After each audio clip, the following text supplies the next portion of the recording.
Cool, you're good to go. Okay. Well, thanks for taking the time again tonight to join us for the Sugar House Community Council. Like I said, we're keeping national politics out of it tonight. We're just going to talk about local stuff. It's better for all of us. I'd like to welcome our 3 new trustees to the group. We have Sherry, Maggie, and Yvonne here tonight. Thanks for representing your neighborhoods, guys. I posted the minutes on our website yesterday, but can I get a motion to approve them? I move to approve. Oh, thanks. Thank you. I second. Okay. Any problems with them? No. Okay, thanks. We're having our own elections tonight. Benny's been emailing every trustee a ballot, and then he'll come on a little bit later to talk about the results. Is Erica on? Yep, I'm here. Go ahead, Erica, with the secretary report. Right now, because of COVID, existing trustees who are due to renew, we are just continuing to reach out and ask if you do plan to continue. We have a couple of them coming up in December. That would be, and perhaps we've already communicated. I'm just reading off the list real quick. Sue Ann Jones, Susan Koliker, and Sally B. So if you could reach out to me, just maybe fill out the form without signatures and just shoot that my way. So there's a placeholder in our records without exposing you to door, that would be really helpful. All right, thank you. Is Mike Bagley on? Do you see him, Brandon? No. Okay, well, he's on duty tonight, so we'll see if he comes in. I don't know what fire station he's at tonight. Let's move to Julia from Spin Scooters. Hey everyone, thanks so much for having me, and thanks again, Landon, for letting me join your meeting. I'm Julia Wunsch from Spin Electric Scooter Sharing, and I'm based in San Francisco, but cover the whole Southwest region. I've spoken to some of you before through a previous monthly meeting, so thanks again for having me join. Just a quick update on the electric scooter permit program in Salt Lake City. So the Salt Lake City Council met a couple weeks ago and held a working session in which they determined the official fee structure of the upcoming electric scooter share permit program. The ordinance is going to be going through 2 hearings with council in which they'll be passing the ordinance and codifying it as needed. And then the electric scooter permit program is also going to include up to 2 vendors. So there's a possibility of 1 vendor with a maximum of 2 different scooter operators in Salt Lake City. And the permits are really going to be determined primarily focused on operators' regulatory compliance records in Salt Lake City, as well as in other cities around the US. Really just making sure that the operators that are chosen are going to be the best actors for you and your communities. And then companies that are selected will pay fees to the city through a hybrid model, which is actually the model that Spin supported, which is great. And so there's going to be an upfront operating fee that scooter companies pay the city, as well as a per trip fee. So each time a rider takes a Spin scooter, if Spin is selected or another company's scooter, then there will also be a fee that's that company pays the city as well. And then just lastly, I know Salt Lake City Council is really hoping to undergo the RFP process and pass the ordinance by the year's end. They likely will not have a vendor chosen by the end of the year just because the process has been a bit drawn out with COVID and everything else going on in the world. But I will definitely keep Landon and the rest of you all posted.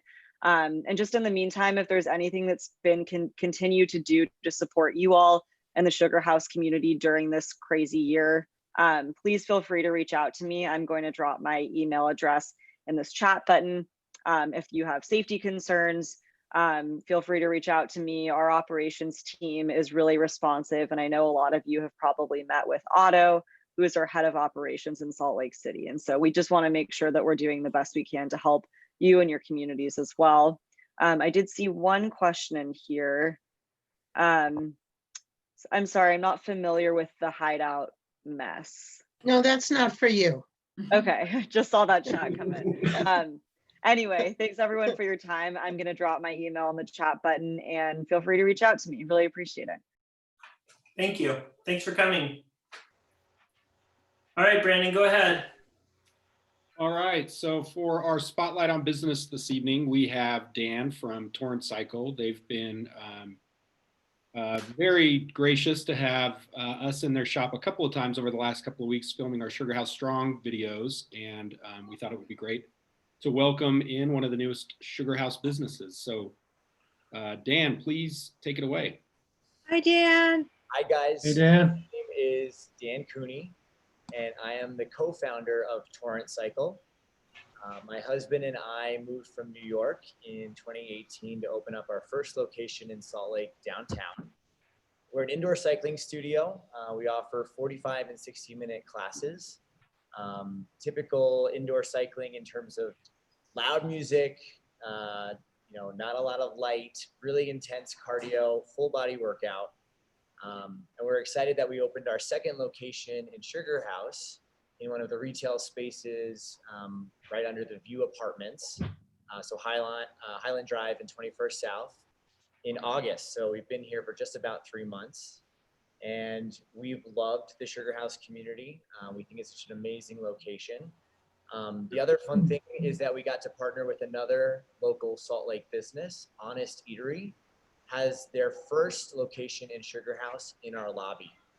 So it's a great partnership because they sell really great healthy food that you can have before or after class.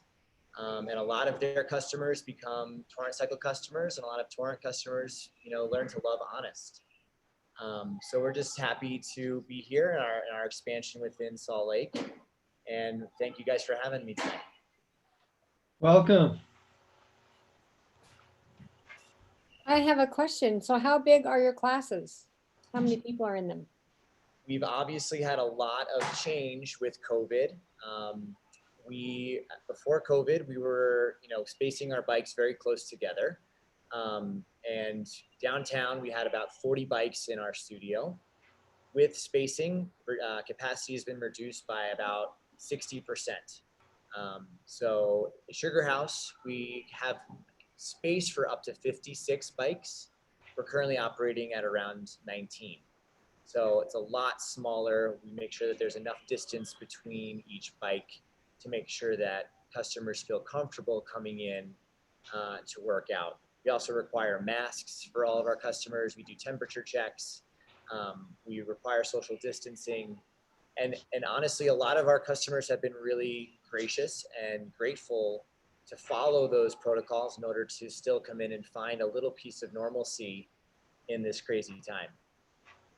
So my office is right across from your place, and I've tried Honest Eatery once and it was outstanding. So good. That's great to hear. You got to come in for a class next. I know, I do. The studio is really nice. So tell us where you're located. So we are located in a retail space in the first floor of the View Apartments. That's Highland Drive and 21st South. So where Mellow Mushroom used to be, there's a little alleyway that goes south, and we're just in that little alleyway next to a new Japanese restaurant that actually just opened up called Azora. So we're in good company. So Judy, they're on the east side of Rockwood Studios. Yeah, I figured that out. And I just want to add that little alleyway is actually called the Paseo. Oh. Just reminding everyone. And doesn't that sound better than alleyway? Paseo. Well, thanks, Dan. Thanks for coming. Thanks for having me, guys. All right. Have a good night. You too. All right, Detective Bishop, are you there? Yeah, I am. How are you guys doing? good. Good. Hey, I'm gonna try a little something different if you guys are cool. I'm gonna try to share my screen. Is that okay? Sure. Yeah, the coloring of your room is sweet. It looks green, huh? Brown walls, but I think my lights are just dim or something. It looks like a green room. So for you guys that don't know, this is our District 7 CIU detective. This is James Bishop. He does an amazing job. Go ahead. Can I get, let me see. Can you enable my screen sharing? Yeah, I just made you host.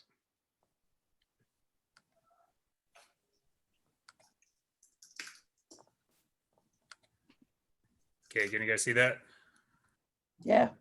Okay, so we put this out every month. I'm going to put a link down. I figured this is a good way to talk about our statistics, that you guys can actually see numbers and stuff like that instead of me just like telling you guys what our numbers are. I'll post a link to this. I like to do this every month, that you guys can actually see it instead of just hearing me drone on about stuff.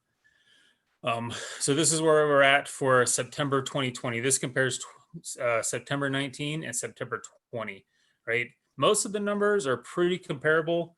The one thing it's always alarming to me is the amount of larcenies and thefts that we have. This could be anything but like burglary calls. It could be car prowls. It could be shoplifts. It could be anything like that. And I'm going to bring that up a little bit later when I talk about something else.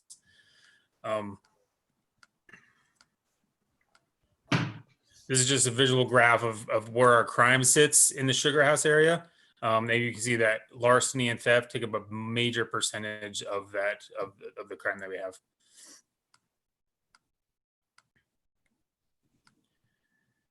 The other thing I wanted to bring up to you guys is this right here. This is our work total between last year and this year. The only thing noticeably different about this is our traffic citations have dropped immensely, right? By 200, almost down to nothing. And then same with our misdemeanor citations. Those have dropped a lot too. And the reason why is I want to tell you guys is because the amount of protests and stuff like that, or normal traffic functions, our motor units, they've been devoted strictly to protests and stuff like that. But now that protests aren't that bad, I fully expect those numbers to come back up. So we expect to get more traffic enforcement, more speed enforcement now that our motor unit's a little bit more freed up. So I had a question about that a couple weeks ago. So I just want to let you guys know that our motor unit is probably going to be a little bit more active. These are our drug seizures for the District 7 area. I know this is boring, guys. I'm sorry. I hate looking at guys. I really apologize. But there is a fair amount of work being done as far as our drug enforcement goes by the Salt Lake City Police in the Sugar House area. So that's all I have for this screen. So I'm going to stop sharing. And a couple other things I wanted to bring up for you guys is that I got sent a report by our CompStat units, which is basically our intelligence unit, right? And they put together our stats, and they're responsible for putting that out. And I noticed on there, as far as car prowls, and there was a major car prowl heat map rise in the area of like 7th East and Fairmount Park area, right? And I'm going to coordinate with UTA police, because what I feel is happening is I think that suspects are coming in from outside the area on UTA, getting off at that track station there, going around the neighborhoods looking for quick and easy cars to hitting them, and then hopping back on the tracks. Because it is a lot about the track station there. So if you guys live in that area, please I'm going to tell you guys this every month. I promise I will. Guys, please keep your car dealership clean. Don't make yourself a victim of opportunity. That'd be good. The next thing I want to bring up is the mayor is now allowing the parking enforcement to take a little bit more action on parked RVs.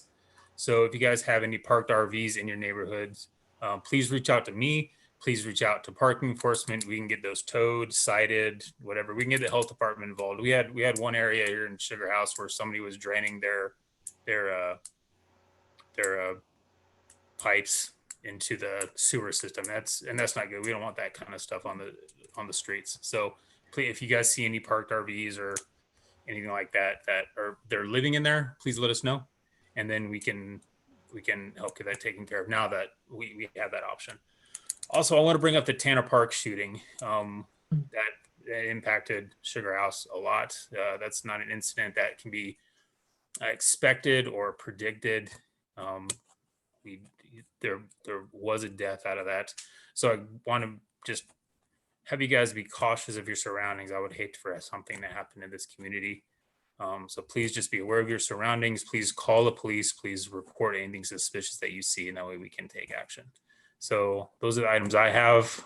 If you guys have any questions, I'll go ahead and take them, and I'll post that link into the chat as well. So, Hey, Detective, do you mind posting your contact info in the chat as well? yep, I'll do that.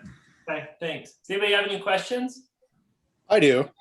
I had a couple of neighbors reach out, and they were wondering, 2 nights ago, there was a political rally at the city and county building in violation of the state health code. And they were wondering why there was no response from the city. Could you speak to that? So I don't know about that. We usually respond to those things, at least just to watch them or find out what's going on. And as you know, we've been dealing with protests. Like, I think we've dealt with 200 protests over the summer. So I'm sure we were there. As far as what it is, so it was at the city county building.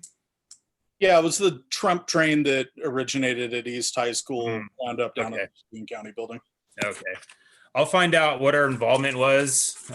Is there anything specific you want to know? Like, They were just concerned that it was in violation of state health code and how that many people could congregate.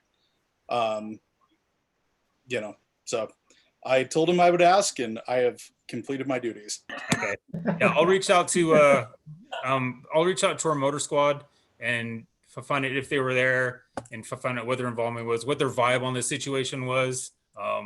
Yeah, and I'll ask that question: why wasn't anything done about health code violations and stuff like that? So, thank you. Yep. Hey, I have a quick question. What I noticed on your chart, you have part 1 and part 2 offenses. What's the difference? What's that mean? So part 1 offenses. So maybe they get this confused. So don't hang me out to dry a little later. Like part 1 or part 2, I was getting confused. So part 1 is the more serious homicides, robberies, rapes, that sort of thing. Whereas part 2, those are going to be your simple assaults, your thefts. It's just how the FBI classifies things a little bit differently. So, Thank you. yep. Is that report on the SLPD website? Yeah, if you guys want, and instead of posting that link, I'll just post the like generic one that you guys can look at September's, August, all the yearly one. They have them back for several years. So I'll go ahead and post that one instead. You guys can click on when you want to. So, Thank you. yep. Thank you. Thanks for coming tonight. Yep. Thanks for inviting me. Thanks for everything. Thanks. See you guys. Yeah. Janie, are you ready? I'm ready. Okay. Okay. Want to introduce yourself? Yeah, I'm Janie Iwamoto, and I'm the state senator in your area. And it's great to be here. I used to be on the county council in this area too. So I thought maybe I'll just talk. I don't see, is John Benyon here at all? I just wanted to update you on I-80, the sound wall issue. Oh. Because you know, there's a couple country club trustees on here that probably know who that is, I would guess. Yeah, I don't see John on here. Okay. Anyway, it's been it wasn't funded, our budget, last time, and it was supposedly in the transportation, but I put together a meeting. I met with UDOT, and then I had they said they would look at the issue. So we met with the director, Carlos Boceras, and their team, and they changed a lot of positions. So the person that was in this district changed, and met with her. And then John Benyon came, and he has an expert that he has that. So we kind of met and we talked about asphalt versus concrete. And I guess there was a feeling that there was a promise that it would be concrete, not asphalt. And or vice versa, actually. And so they said no, but concrete, that you will notice a substantial difference in the noise with the new surface. Then we had the experts meet together, and Carlos Boceras even rode his bike to the homes, and he said there definitely is noise here. It's just that to build the sound wall, it will have to be so high because of the topography that the cost would be astronomical. So it was kind of left like that, where John has devoted his life to this, I know. And so we're waiting now because, they've done all these studies and he had them do different things, which they did. But they're going to meet with the expert.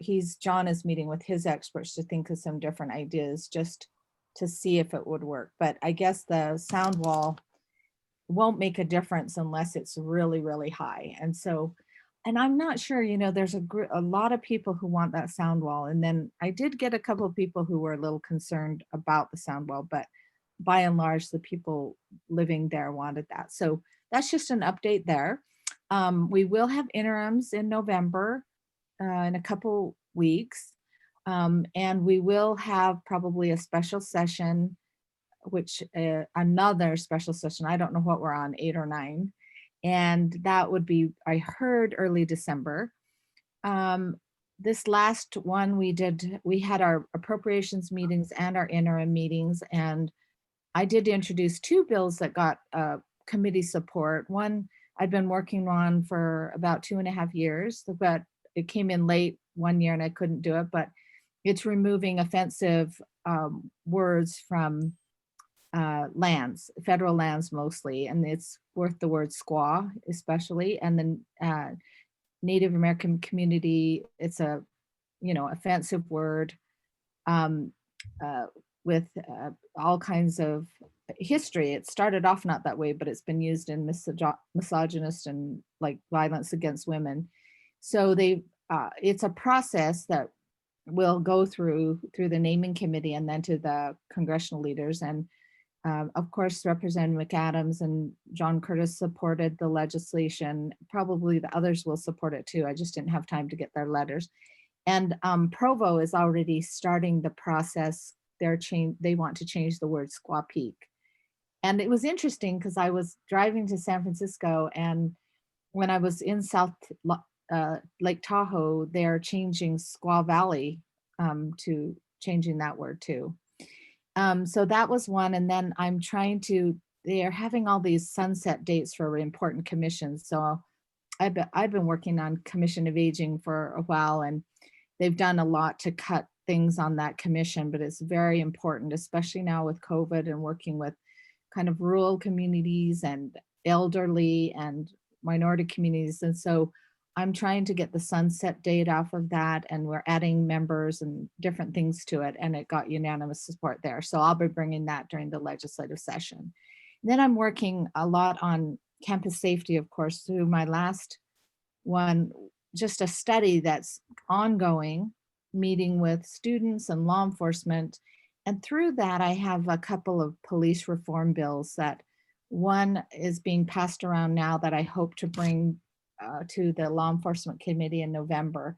But there's a loophole. There's some loopholes when an officer decides to leave his or her position, and there's an investigation that has been started. If they leave, then the investigation just stops. And so we're making sure that it continues, but we have to make sure we can get the records, and there's all kinds of things we're trying to do to cover those loopholes.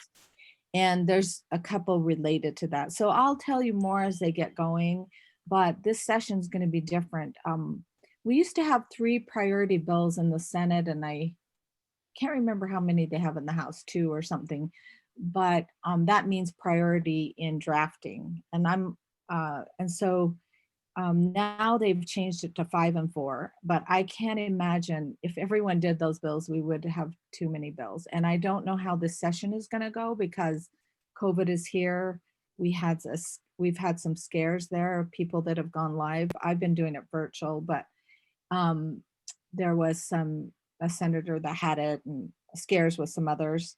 And various people have had it in the legislature, of course, and it's really serious right now. I'm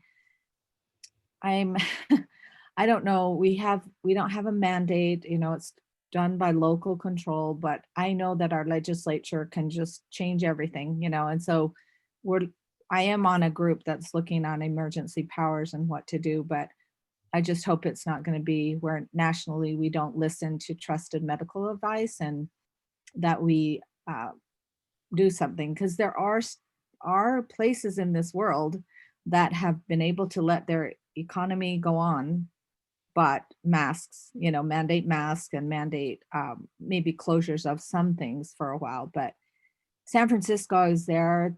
I don't know what it is now, but I feel it's pretty under control, and they are able to have their businesses, a lot. We have winter coming, so it's harder, but it's a very serious issue. And I hope that our next governor will be very strong about this too. But I personally known last week 4 people I knew died. And so it was really awful. Yeah. And through them, one of them, they were helping someone and it spread to the people that were helping him. So, and a lot of them test and they're negative and then they come positive, so they're finding that up to 2 weeks, sometimes you won't test positive. So I hope everyone's safe. And if you have any questions, I think it's going to be different. Looks like Amendment G passed. And so that the way it was worded bothered me by saying it would allow for children with disabilities, which everybody was thinking, why wouldn't we do that? But it's really what it does, not that no one cares about that. It's just that how now the constitutional limitation for public education is gone. And so you just have to trust our legislature, but now they can change anything with just a piece of legislation and not the vote of the people. So that was why I had concerns about that, because whether or not to trust our legislature or the legislature after us. So, but I don't know if you have any questions, I'm here. I love you guys. And anytime you want to talk to me, feel free to do so. And so I'm open to questions. Does anybody have any questions? You do such a great job, Jenny. Oh, thank you. No, I have great constituents. That's the most important thing. I actually did have a question about one of the amendments, and I can't remember what the letter was, but it was the one that had to do with the session, that it'll always be 45 days, but that you could move the start of the session more easily. And when we looked at it and researched it, it looked like the Senate, the State House Senate was unanimous on favoring it, but a lot of the House wasn't. And we couldn't figure out why. Yeah, I mean, I'm not sure. It was just to allow us to be able to start at an earlier time. Right. I didn't, I've asked a lot of people, but they were fine with it. I thought it was unanimous, but no. It was unanimous through the Senate, but not the House. Huh. There Good, were I probably read that. 20 members of your House that didn't want it. And I didn't know why. I don't know either. Okay. Sorry. I That's okay. did know about everyone knew about the water one, huh? And then the fish, the hunting and fishing. Yeah, that was, that's just one that the NRA has been pushing across the nation. It's already protected it was interesting because it was already protected in the Constitution. And Karen Mean was the one they had write the opposition to it, but it was written by actually Republicans for her to do. So there was I don't know what that was about, but yeah, it was. So yeah, if I find out something, I'll tell you. I had a question, if it's all right. Yeah, go ahead. Thanks for joining us, Senator Iwamoto. With Governor Herbert not taking a lot of action around COVID, I've heard some people say, well, the legislature is really the one that sort of like would override him if he did take any action. So with Governor Cox coming in and maybe Governor Herbert having a few more months, what can we do as citizens to advocate for a better response to COVID to get the numbers under control? Who can we advocate with? Good one. Because I'm on this committee, this small task force to talk about emergency powers, and I'm one that there's only 2 Democrats on it in the whole legislature, me and Luz Escamilla, because the Senate asked us to. The House does not have 1 Democrat on there, but we're talking about emergency powers. And I was just talking to Senator Vickers tonight, and it kind of got I said, what are we doing? We're putting this in, but really our legislature can just control everything.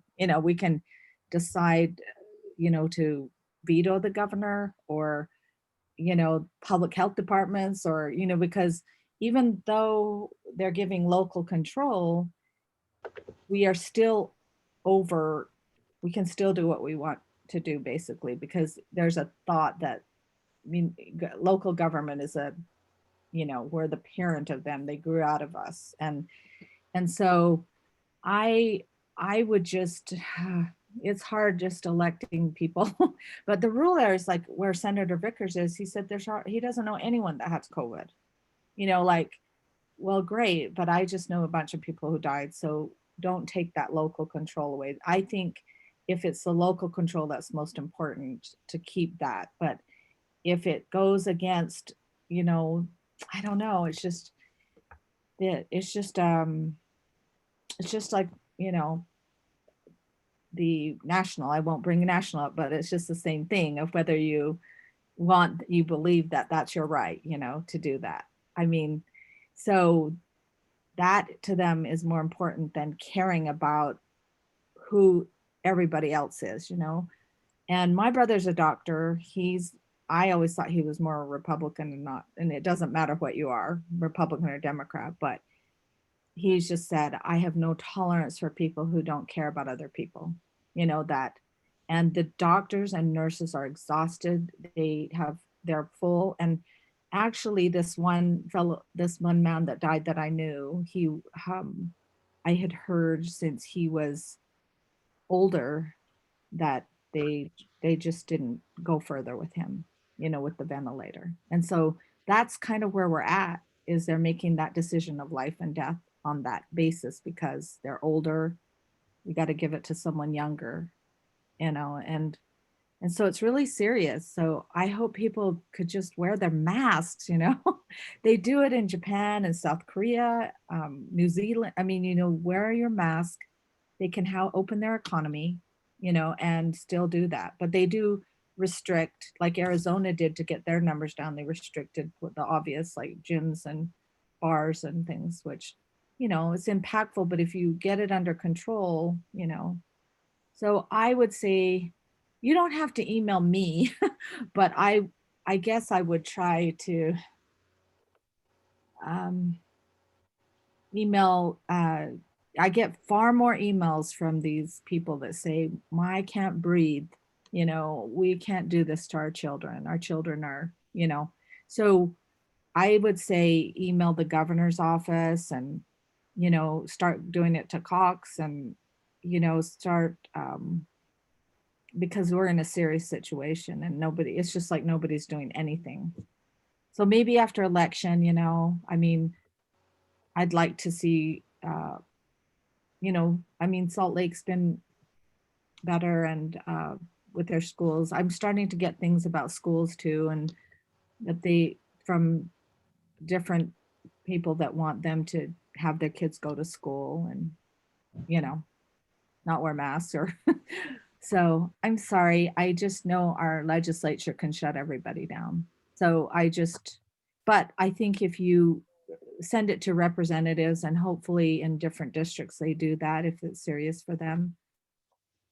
Sorry, I'm not very good at your answers right now. No, thank you for that. And thanks for all your advocacy. Thank you for everything you're doing. We're trying, we do it, we push for it. And I did get into a little bit of a thing tonight, but. Thanks for that. Yeah. And also, you know what, like if we tell our families to the small gatherings, I know that is something I learned from the public health, and you probably heard it too, but the smaller gatherings are really spreading it too. So like I heard, like my daughter think maybe that she's with 3 other people in the car. That's where, they're in close contact. And I know one family that you probably know them, but I won't say the name.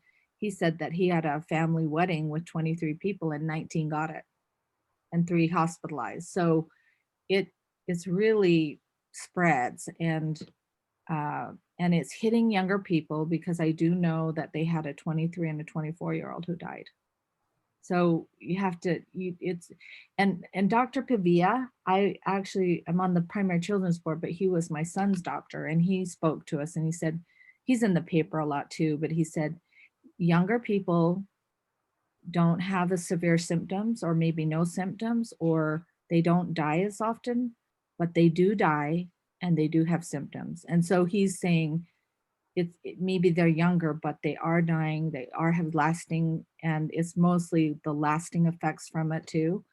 And so he said it's not non-lethal to our youth, but they are being responsible of spreading it to older people. So. For all you're doing for us. Yeah, thank you. That's so depressing. Sorry. Stay safe. Thank you. Okay. Thank you for coming. Yeah, I'll stay a Meanwhile- little bit. Okay. Thank you. Bill Knowles, do you have better information? More upbeat information? Can you unmute him, Brandon? Okay. Yeah, that's a tough act to follow there. I mean, not in a good way, obviously. I'm as depressed as the rest of you hearing that. But at the same time, our problems are very small then, aren't they? When we have little road problems and sidewalk problems. How about that for a segue? That's good. Is that pretty good? Yeah. Yeah. Well, I'll try to make it brief, and certainly not as and certainly, Senator, that was, yeah, I can't even imagine where you are and having to deal with all that stuff. So my life is a walk in the park. So McClellan, anybody notice anything happening over there on McClellan Street? I don't know. Mess. It's still closed. Yeah, almighty. Well, there's a little pinpoint of light at the end of the tunnel. And I think we're getting there. We did have a couple of setbacks from the two projects. Both projects actually independently had setbacks with their own progress on replacing their respective street fronts and sidewalks. First of all, the Low project on the west side has had the concrete long laid and sidewalk, curb and gutter, everything in place, with the exception of the pavers that were to fill in and decorate the sidewalk and the corner especially. And I guess a long story of delays and got the wrong stuff the city didn't approve. Then they finally got the pavers approved, and then they couldn't get a hold of them. Anyway, they're finally now setting those pavers in, and they've been received and are starting to set them in. They should be about 2 weeks away. And he said 3 at the outside, but likely 2 weeks from having that west side sidewalk completed. There is a concern, and we're going to address it when they get there, by the way, in about 2 weeks, as to whether the sidewalk will be rendered safe in terms of the scaffolding that is going to still be up on that on their face of the building there on the McClellan face, and the work that's going on up there. Plus they do have to be accessing some of the retail space down there on the bottom. And so there's some question as to whether it's going to be safe to open that sidewalk on the west side.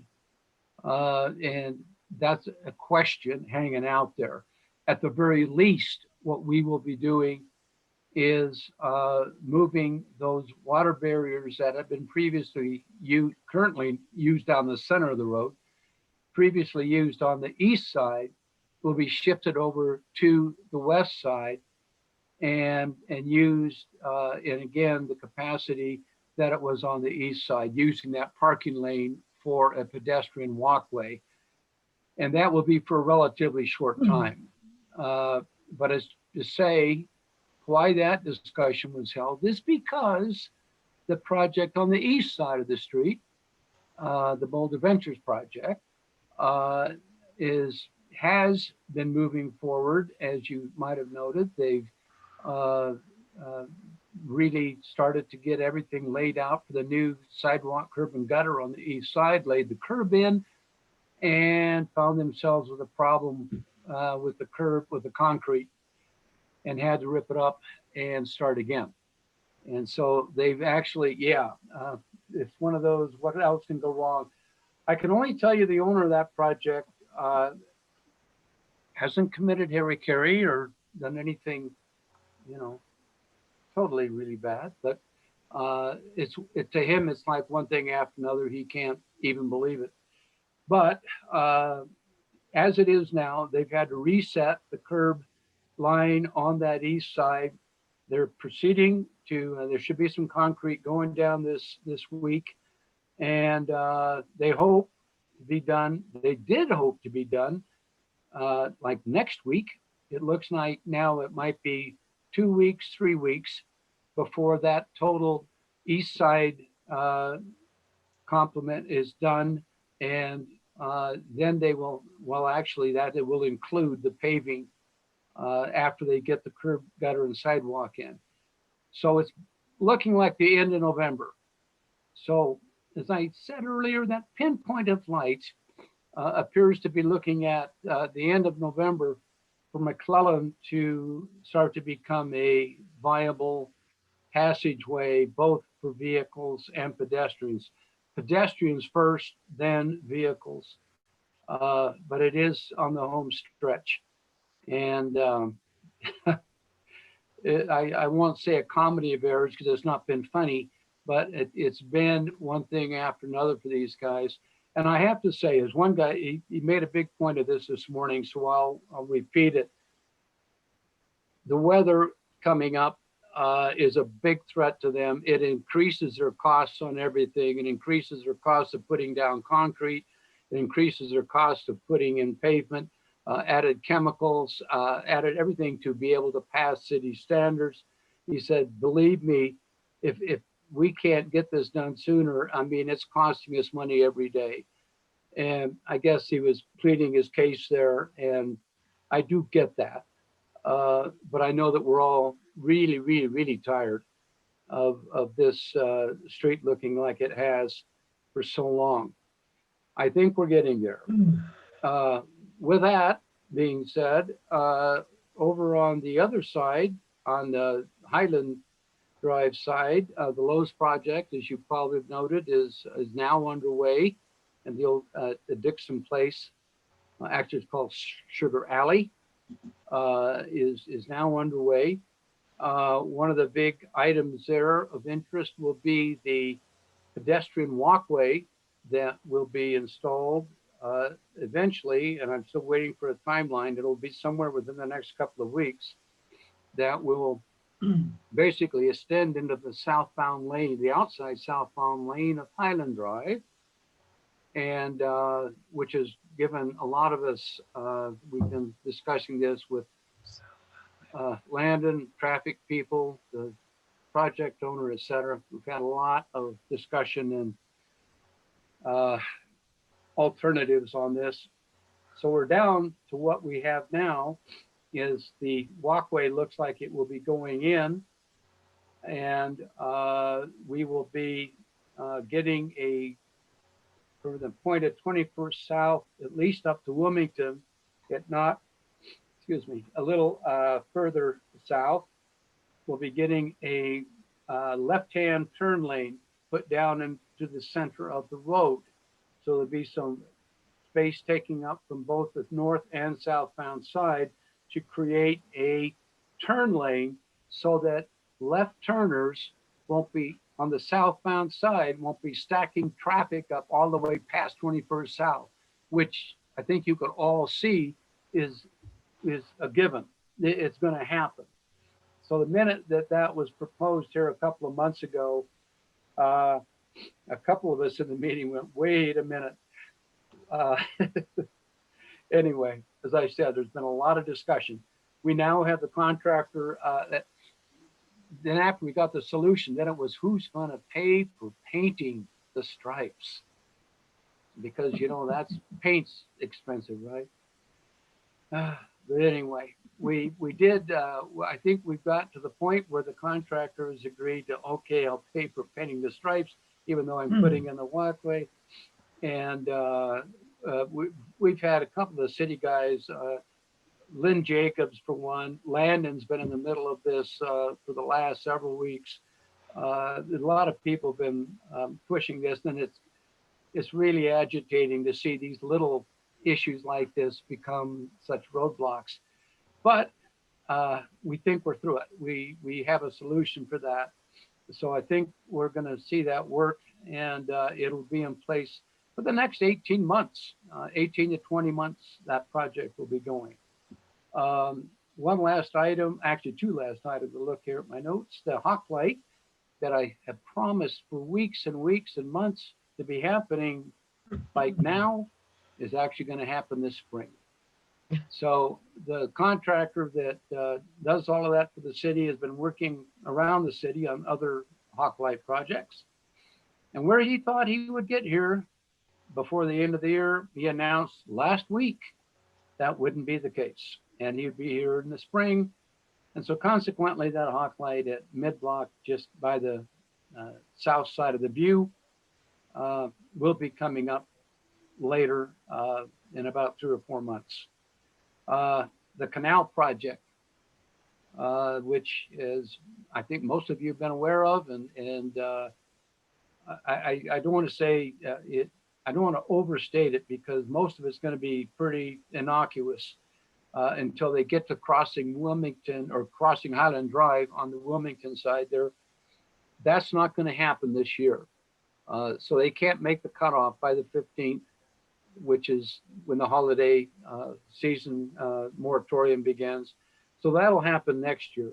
But the project itself will start on the west side of Highland Drive under the sidewalk off the street, but it also will be taking up a southbound lane. So here again, that passing lane, or I shouldn't say passing, turning lane, that we planned out will serve a dual purpose, because this project will also be taking up some of that southbound outside lane as they do the work underneath the sidewalk on Highland Drive. That'll be starting up within the next 2 to 3 weeks. As of this morning, he still didn't have an exact date for the kickoff on that. But as the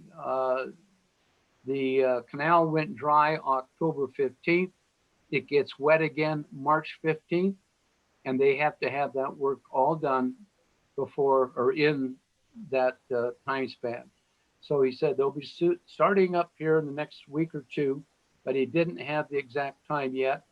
I would expect before Thanksgiving, you'll see him on the west side underneath the sidewalk down near probably Stringham, moving northward. And that's all I know for now. So any questions? Yes, Bill. Sally. No, it's Laura. Oh. So, Sugar House Alley, It's Laura. when they started that, because McClelland is closed, and and you can't get through to McClelland either from our back parking lot. It's like a traffic jam behind our building now. I know. And all these I cars. apologize. I'm not sure whether I apologize to Sally or to you or to both of you, but I saw your blonde hair and I immediately reacted. But you're right. It is jammed. Well, and what's happening is cars come up in the Paseo going north because they think it's a through street. I Yeah. bet I see 10 when I'm out there, just in the 30 minutes I'm out there loading and unloading my car. So yeah, when they started Sugar House Alley, it got a lot worse because there used to be, of course, the 2 outlets. I don't know what we can do about it. I mean, I suggested to a guy who works there, they need a sign saying that that is not a through street. Anyway, they can't open that back up to McClellan fast enough. Well, that's number one. Yeah, you're right with all of that, but the sign might not be a bad idea either. I've done the same thing coming myself, you know, to Wilmington, I didn't even know they were closing off the little back street there. I had no idea that was even happening, even with all the discussions we've had about the Pratt Trail and everything else. So I got irritated myself last week trying to get through there. So your idea, road closed. He asked the Lowe's to pay for it, Bill. What's that, Landon? Maybe ask Jeff Vitek to pay for it. That's even better. Well, He'll you love know, absolutely. But I mean, as I say, this has been an amazing piece of real estate down here the last few months, and not in a good way. So we'll see if we can help that a little bit more. And that's an idea I'll put out there tomorrow. Thank you. Hey, Bill, do you mind answering questions in the chat so I can have the other Landon come on? No. Go ahead and jump in. Yep. Okay, thank you. All right, bud. If anybody has any other questions, you can ask Bill in the chat. He knows how to type. Well, one hand. Thanks, Bill. Yeah. See you guys. Thank Can I you. mute Landon Allred? Yep, I'm on. Okay, so this is Landon Allred. He's the chair of the Sugar House Park Authority. And he's coming tonight because we've been getting a lot of email about the garden center and various things in the park. So go ahead, Landon. So do you want me to just run through all my stuff, or do you have certain topics you want me to hit? No, you just hit them all. Okay, I'll rattle off a bunch of stuff, and if you have questions, you guys let me know. This might be kind of updates for the past year or so, but I don't know what people know and what they don't know. So first, we did Wasatch Gardens this year, and it has been a huge hit. I think it's awesome, beautiful. They got tons of people to sign up. They're a great organization to work with. The only thing waiting on that project is they ran out of money for their fence, so they have kind of a temporary thing up because iron work is really expensive, but it is being used, and it's awesome. Anytime you walk by, you can see Wasatch Gardens and all those people using that. Those plots. If you go to the park, we just did a slurry seal this year, so the asphalt is nice and smooth. If you want to do all of your rollerblading or longboarding, now's your chance. And in doing that, there were a bunch of curbs where they're starting to settle, so they had to go in, pull the curbs out, put in some new base, re-pour the curb. Then they had to cut some asphalt when they had to do that. So there was some patchwork, but the roads are nice and smooth and we think that should last 5+ years. So that's great. We dredged the pond. I want to say that was a year ago. That was a long time coming because it's also really expensive to dredge a pond. And it was just constant dump trucks taking dirt out of the pond, but the benefit of that is the pond is now a lot deeper, so I don't think we had any reports of dead ducks this year, which is great because now the pond is a little deeper even in a low water year. That's working like it's supposed to. We got those aerators in the pond. I think they used to have aerators, but then the silt group built up so much that the aerators no longer fit, so when they dredged it, they could put aerators back in. I think a few of them look nice, and the one in the middle just looks like it's bubbling. That's supposed to be a big fountain, but when they put it in the water, they didn't attach the fountain nozzle. So they will pull it back out for winter, and then hopefully next year when they put it back in, they can attach the fountain nozzle, and you'll see a fountain in the middle instead of just bubbling water in the middle. Park got hit with the windstorm, and we lost 70 something trees. Oh.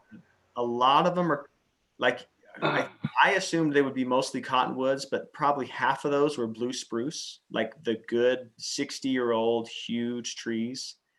The other half were cottonwoods and stuff, but we lost a lot of trees.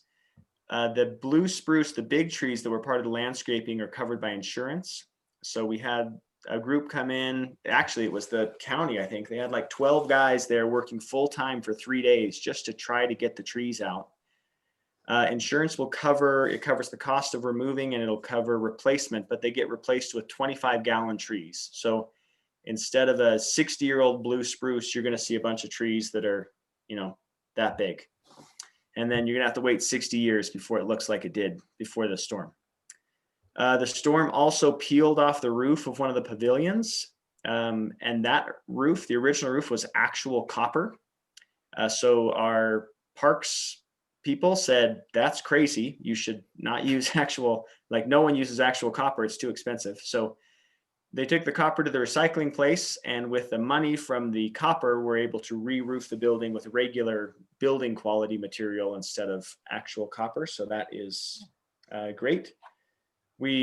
I know the pavilions are in really bad shape. We're trying to get money to fix the pavilions.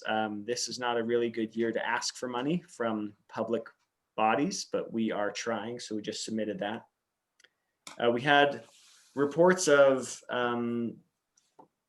homelessness and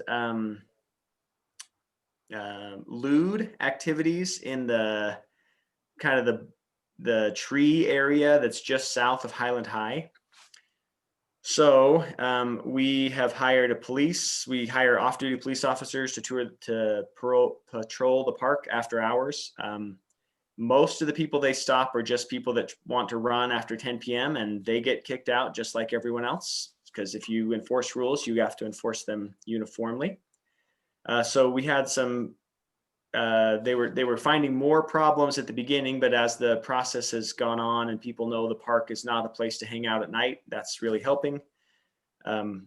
We had someone light a fire in the park in one of the bathrooms earlier in the year, and that's what kind of pushed me over the edge. So we got the police involved, and that has worked well. We also cleared out a bunch of the brush behind just south of Highland so that it's more open. And if you notice, if you're going on the road, right before you get to the baseball stadium on the east side, there's a pathway. So there's always been a pathway back there. We tried to make it a little more obvious that that's a place you could walk or run or do whatever you want, because the more traffic we get back there, the less lewd behavior we get back there. So we're trying to make that more an active part of the park. Okay, probably the biggies. Sizzler, I think I know I'm getting some information back from your council on the Sizzler project. So Sizzler was sold. We have talked with that group about the possibility of swapping land so that their building would go closer to Highland, and then the park could take over the corner, and we could do like a traditional entrance to a park, a big gate or a sign or whatever, just to make it flow to the corner. That looks like it's going to be pretty difficult. We are still in talks with them, but the park is burdened by Land Water Conservation Fund, which really limits what we can do. And real estate projects cost money, and not just a little bit of money. So it's going to be tricky to swing that one, but we're still in talks with them. And then the last I've got on my list is the cafe. So we worked on that cafe project for about 2 years. Me personally, a lot of time on that cafe project, and the deadline slipped for them. They missed a deadline. Their I forget what it's called, but their chance ran out because of funding deadlines. So we are kind of back to square one on that. We're now working with the garden clubs to see what that building is going to look like in the future, because the cafe, which was really, I had all the hope in the world for, just didn't pan out. So now we have to see what plan B looks like. And that's all I've got on my list. Hey, Landon, how much did Sugar House Park lose from events not happening this year? I don't have the number. It's about half of our revenue, but I can't remember the number off the top of my head. Okay. But yeah, not renting out pavilions, it meant our meetings got real short, but they're just, we couldn't approve anything. Everything was illegal. There's a question in the chat. I'm curious what alternatives to policing have been explored for the park. Alternatives to police. We've done a lot of, luckily the park, we have the park board, we have 2 people that are from the city and the county, and they're kind of career Parks and Rec folks. So we benefit from their experience. So one thing we did was limb up all the trees, or where I think they're done. They cut up so like there's no branches touching the ground so that people don't have a place to sleep. At night, we have removed planter boxes because people are sleeping in planter boxes. We have tried that pathway to try to get more use of different corners of the park so there's no dark corners. And then the police was the last thing, just to have someone walk around and actually say you need to get out of the park. What we're finding actually with the police, more than like your traditional, man sleeping next to a shopping cart, is a bunch of people sleeping in their cars. So they just walk around and knock on the window and say you have to sleep somewhere else.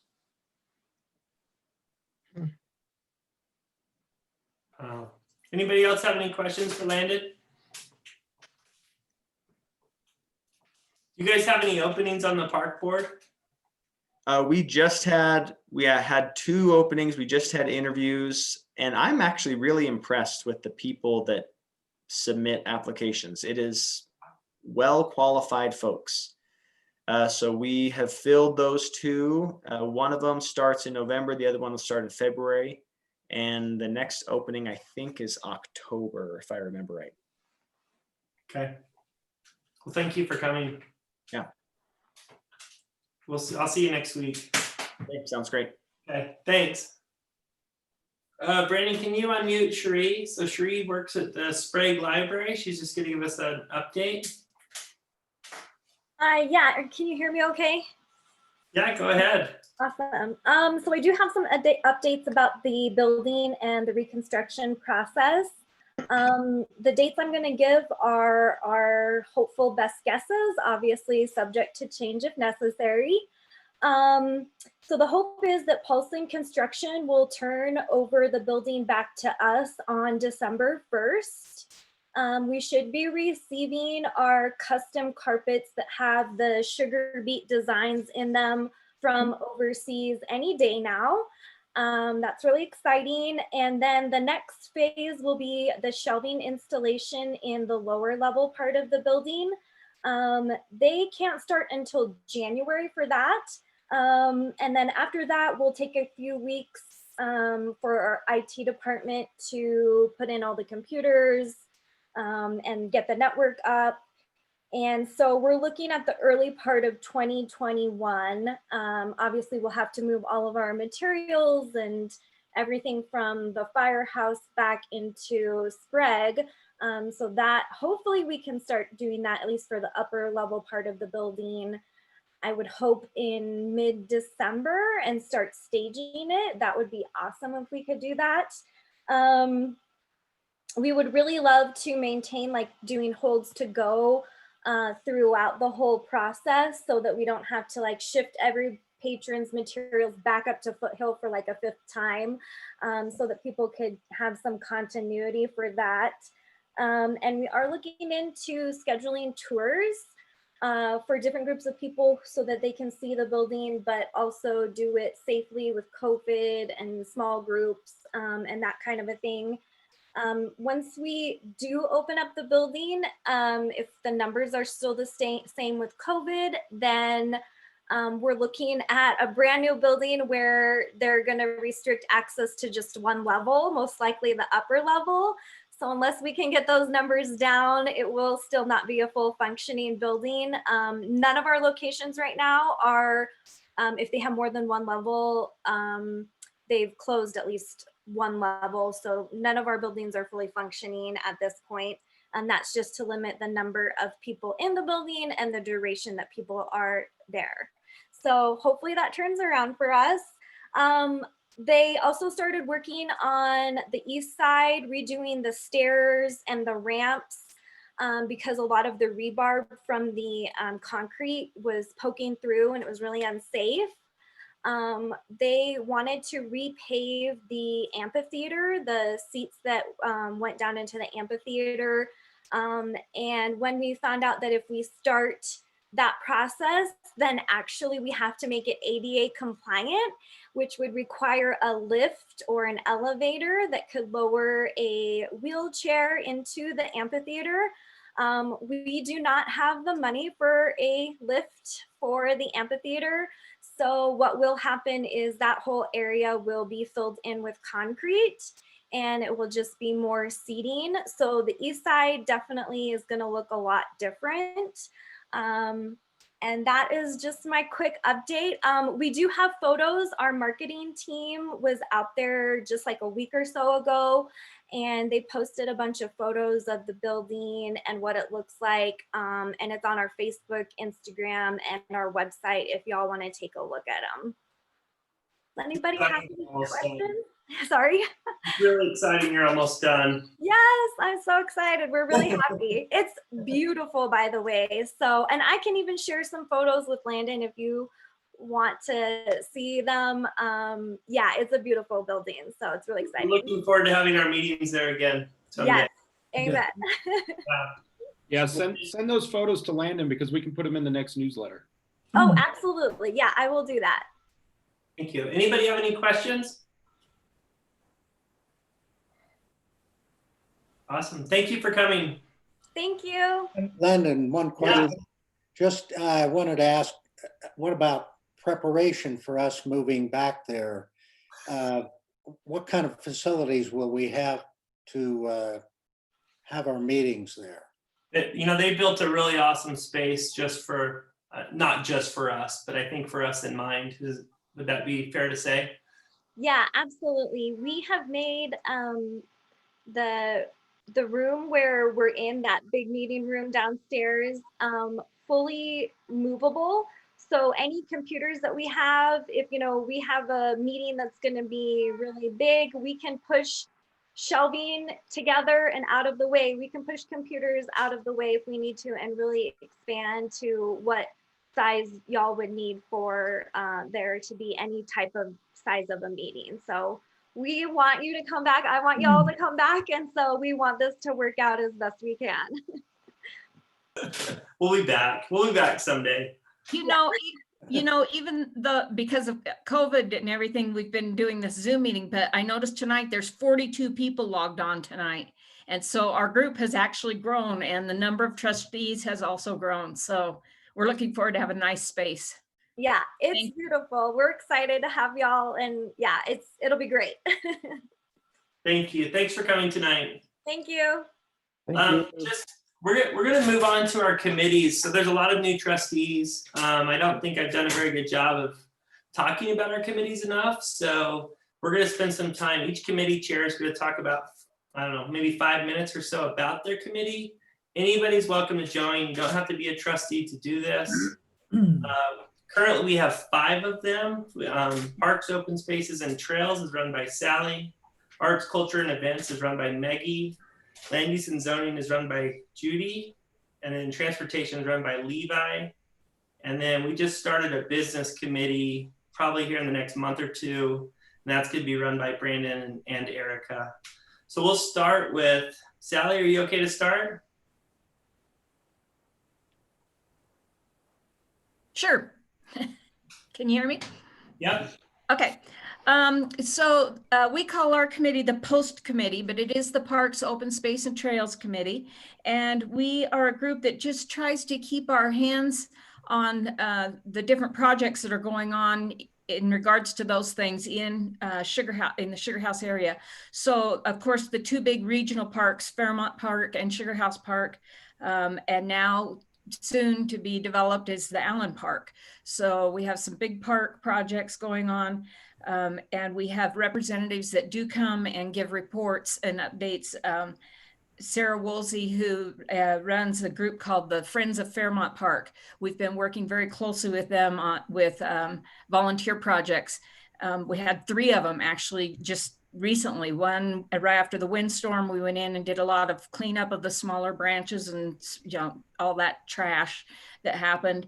And then we've had 2 planting projects since then, and we work with the city botanist who does educational training sessions and teaches us about the plants. And at the same time, we do a little sweat equity and put plants in. I think we've planted 40 or 50 plants this fall, mostly around the pond area with plants that had died.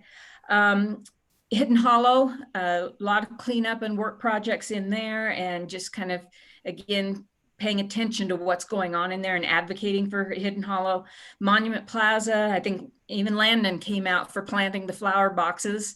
That was a great project and kind of spearheaded by Lori Bray. So we appreciate that, but we got a group together, and if any of you had a chance to get down there this summer, those flower boxes looked awesome. I also actually want to thank the community council for paying for the flowers, because as it turned out, there was no budget from the city. And boy, it really spruced up that plaza. And I think it helped the businesses down there that are, having a hard time right now during COVID. So we advocate for Parley's Trail, and we've had a puncture vine project going this summer where we go out and clear puncture vines about every 3 or 4 weeks. And I know the area of the trail from 5th East to State Street, we saw a noticeable decrease in puncture vine after we did our 3rd or 4th pass through of pulling these vines, pounds and pounds of puncture vine, which is really hard on bike tires and puppy paws. So that's a good project. Keeping an eye on McClellan Trail, and as it continues to develop into the southern part of Sugar House, we get reports from the Peanut Board representative who represents District 6. That's the City Parks and Natural Lands Board.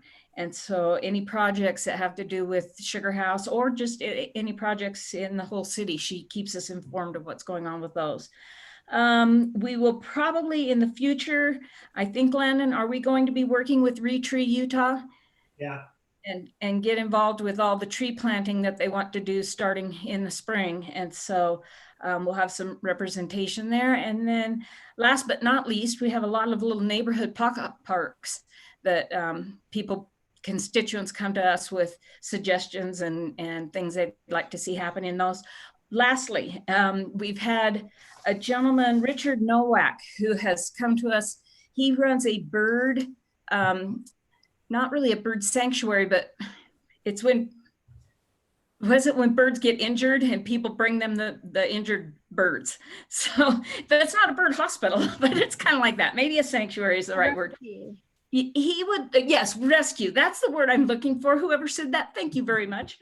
A bird rescue group, and they are interested in possibly seeing birds be reintroduced into Allen Park, which was Allen Park's original intent and use. And so we'll be working with the city and with his group and maybe other groups, including Tracy Aviary, to see if there's any way we could reintroduce some nice birds back into Allen Park starting in the next year or two. So I would love for any of you new trustees to join this committee. As you can see, we have a lot of fun outdoor stuff we're doing, which is really nice during this time. We don't spend a lot of time sitting around talking. We try to just get out and do, which is really a good time to get together. So contact me if you would like to be put on the mailing list, and we'll look forward to seeing you in the next Zoom meeting. Hey, Sally, can you put your email in the chat so people can reach out to you if they want to join your, I mean, I think the email goes out to all trustees, but for anybody else out there. Sure. Thanks. And these chairs do a remarkable job. I mean, this is really where the real work gets done. We're just here for fluff tonight. So how about Maggie? She is the chair of the Arts, Culture, and Events. Yes. Hi, everybody. So good to see you. My name is Maggie Treely, Chair of Arts, Cultural, and Events. And I guess I'll start off by saying this last year, as far as the committee goes, we've been kind of finding our way and figuring out what exactly the committee does and can do. And it officially jump started again about a year ago. So the first, I guess, an example of some of the stuff that we do, one of the first projects that we started working on is one of our community members, now Sugar House trustee, Yvonne, at one of our meetings at one of our community council meetings said, there's all these huge power boxes in Sugar House now. Maybe we can, wrap them like other communities are doing. And so we started that project and actually started talking to the Colmena Group, which is a local developer as well, about maybe dressing those power boxes. And unfortunately with COVID, that is put on pause. And hopefully we'll be able to start that project up again. It is very expensive to do that. So I don't know how we're going to do it, but we're still talking about it. So that's one thing. And then, with all the development comes a lot of power boxes. With all the development and apartments going up comes a lot of brick walls too. And so another thing that we're starting to do is advocate for artwork, murals, whatever, to be included in these new developments. And it's starting to happen. And I don't know if it's because of our committee or what, but, with a new like Sugartown, is it Sugartown development where Snow Groves was? Yeah. They're including a mural, which is really cool. And they're gonna reuse the Snell Groves ice cream cone. But what our committee does, like Sally talked about, is we keep an eye on those things and we advocate for community voices to be involved in those decisions. I don't know whether that's like, looking at the artwork or helping to choose artists or maybe giving some ideas for maybe better ways to use the ice cream cone. I don't know, things like that. And also, maybe preserving and refurbishing like the neon signs and things like that.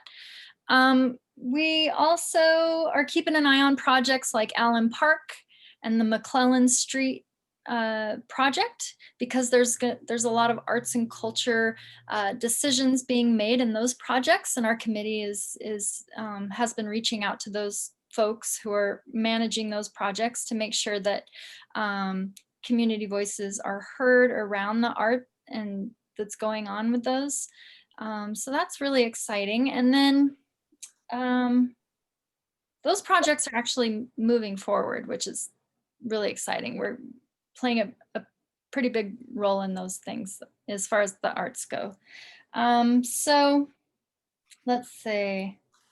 Oh, a side project that I run is the Living Museum of Sugar House. And a lot of those community projects, we reach out to the Sugar House Community Council to partner on those things.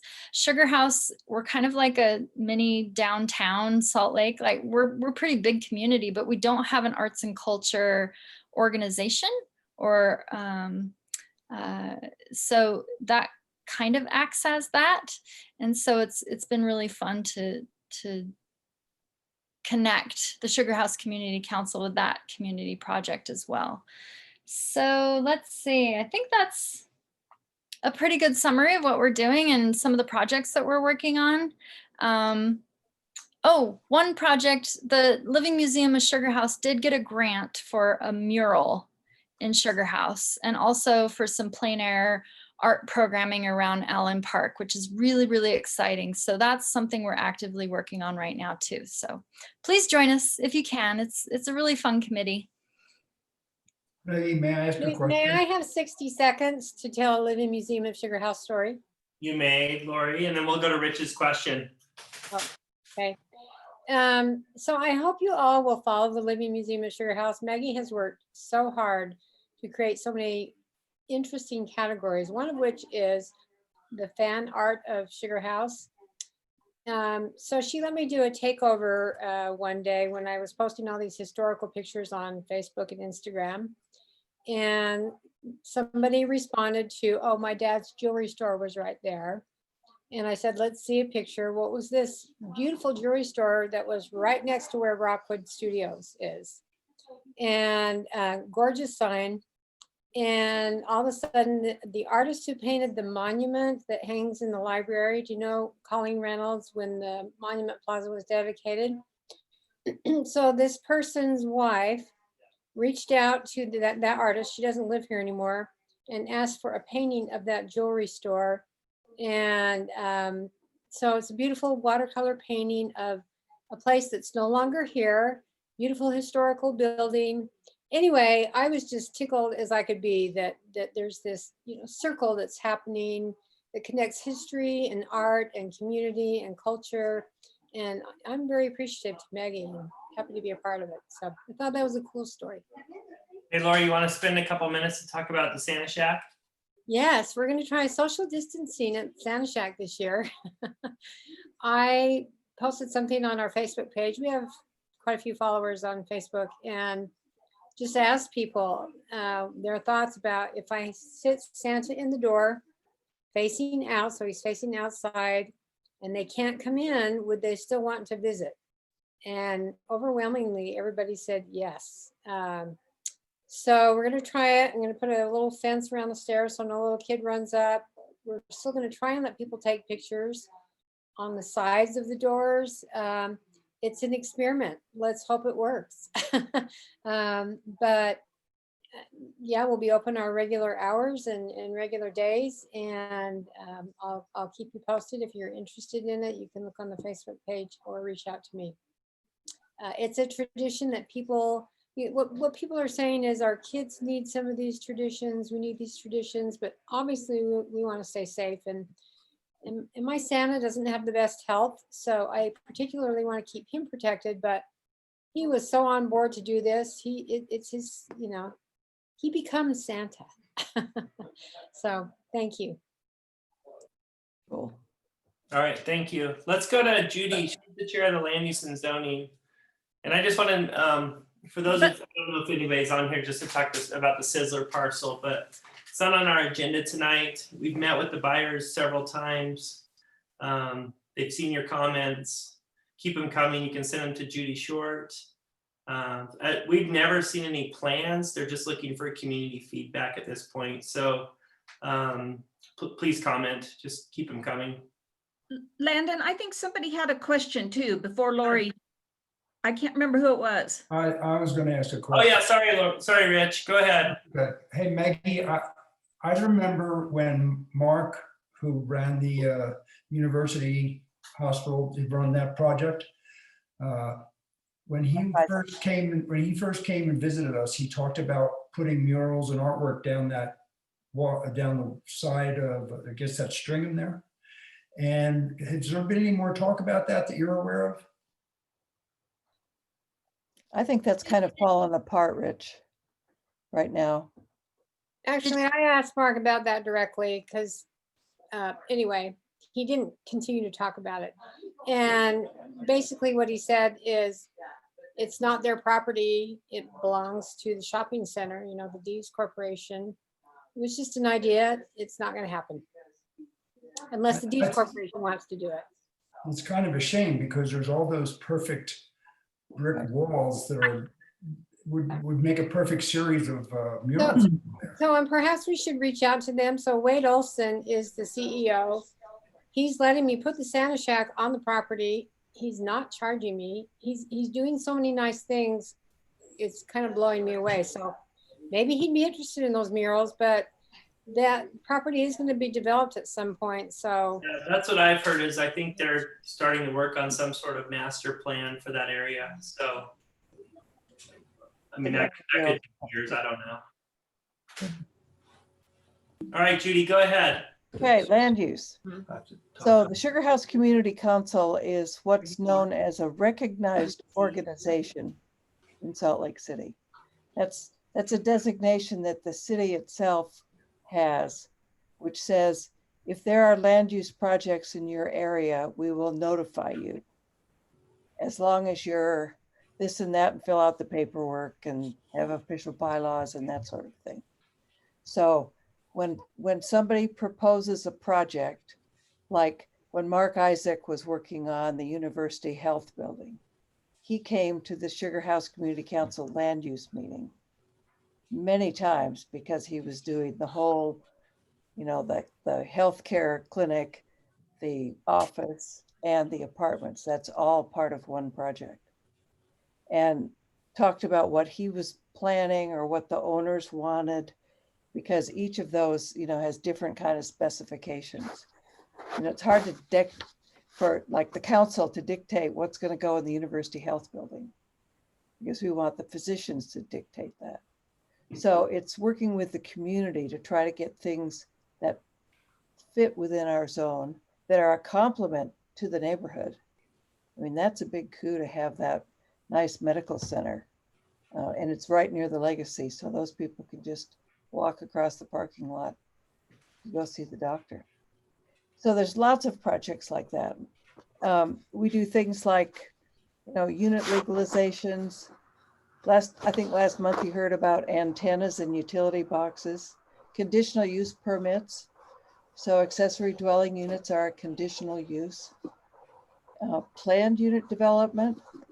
That's usually when you have like a big apartment building and maybe it needs different setbacks than what the zone requires because of the shape of the building or the size of the parcel. Lots of reasons why that would be a planned unit instead of just develop this parcel. Variances and zoning changes. So lots of different things like that. Things are always interesting. It's fun to watch. Like last month we had an antenna array on the agenda. It's a huge antenna tower right on the corner of 27th South and I-80. We flyered the neighborhood. We haven't heard a word. I put that little paragraph about Sizzler. I've had 350 comments. So you never know. It's always interesting. And everybody's got 42 different ways they want to see that developed. And the parcel's expensive. So there are always things like that that are, fun to evaluate. And sometimes people get mad because we didn't tell them about it. And it's so hard to know who's going to be interested. That's why I try to write a little blurb in the newsletter to say these are coming up, just to try to catch people that might not live within 2 blocks, but maybe they're 4 blocks away, but it still impacts them in some way. So we meet on the 3rd Monday of each month at 6 o'clock. Right now it's a Zoom meeting. And the developers come and the planners come. You'll learn a lot about all the city rules and regs. And it's fun. Awesome. Great. And something Anything else? important. You don't have to be a trustee to be on these committees. Right. Anybody can join. Right. And sometimes, like Yvonne was coming for a while, and she's now a trustee because she got interested in the stuff we're doing. So your neighbor could be on a committee, but not necessarily be a trustee. All right.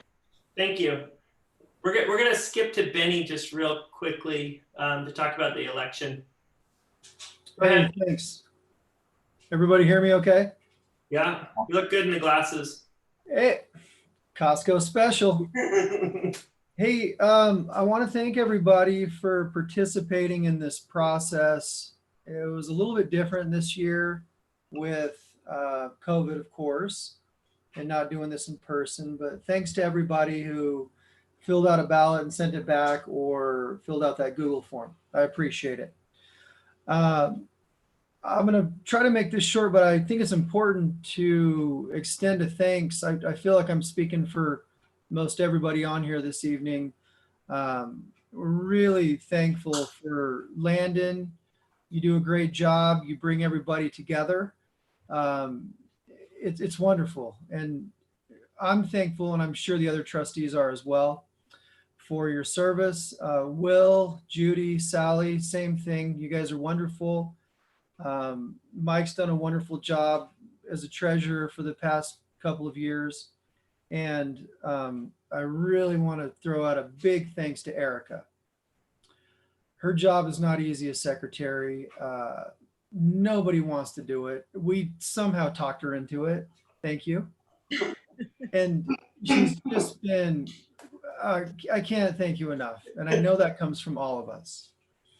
So this year, there are not many changes, but I want to start out with the first position being our new secretary. when I sent out the ballots, I immediately got a response. I thought we were going to have to try to talk either Eric into doing it again, or Sally, or something. But our newer trustee, Devin Cantwell, immediately, I'm not even exaggerating, it was the first response that I received, and she volunteered. And I think a day later, I saw her on the news doing some great work up at the university. But I want to thank Devin. She's going to be our new secretary for the upcoming year. Thank you.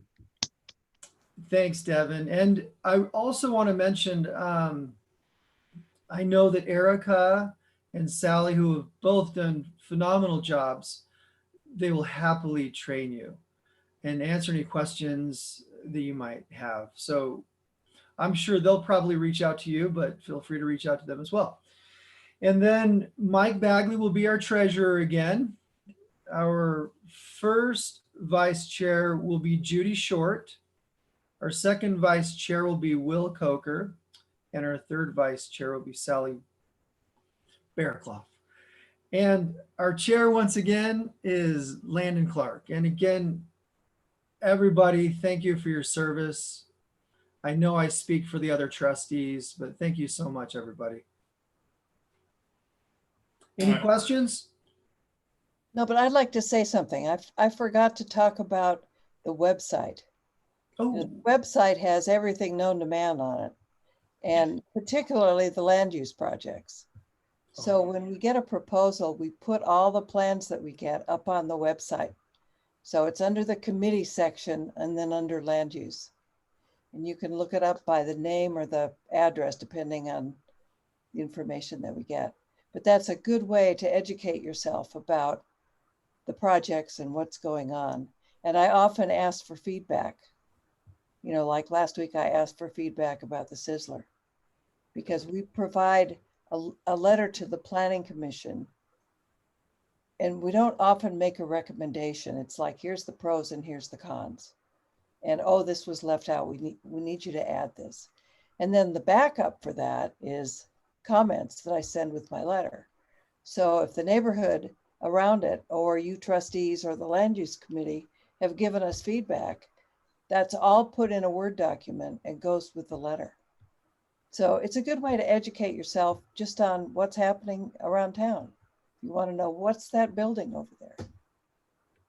And there are also things that go up, like the project on 27th South and 9th East, that just go up because they're not asking for a variance or a rezone or anything different. It's just being built to code. So it doesn't even come to us. So some of those things you won't see on the website. All right, thanks, Judy. Hey, thanks, Benny, for that. Oh yeah, you're welcome. Levi, so he's the chair of our transportation committee.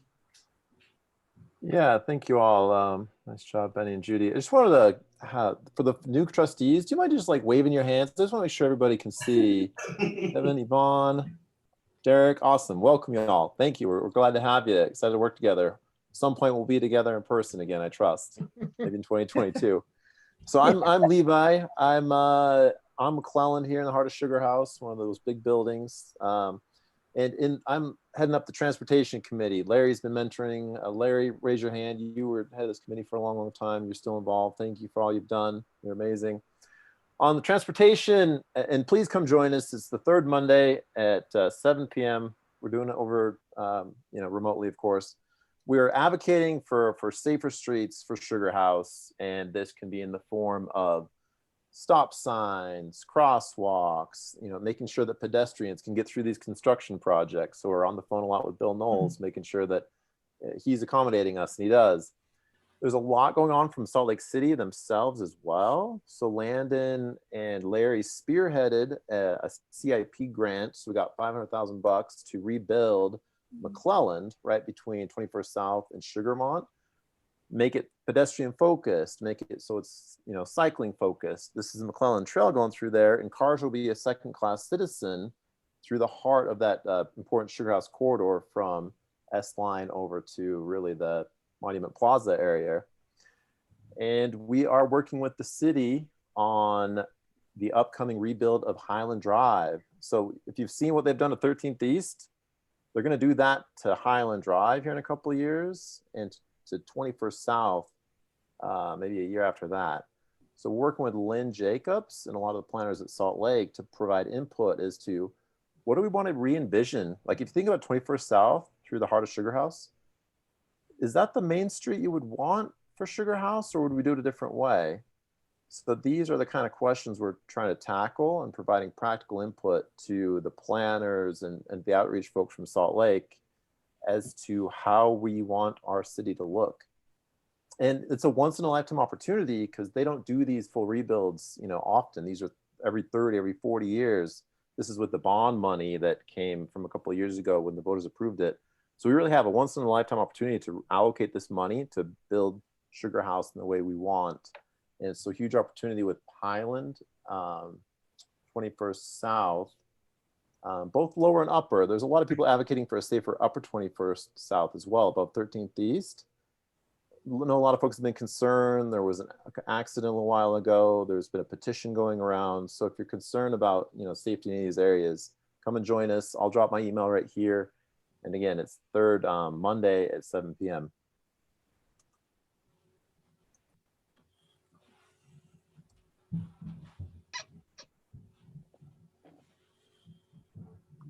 Thanks, Levi.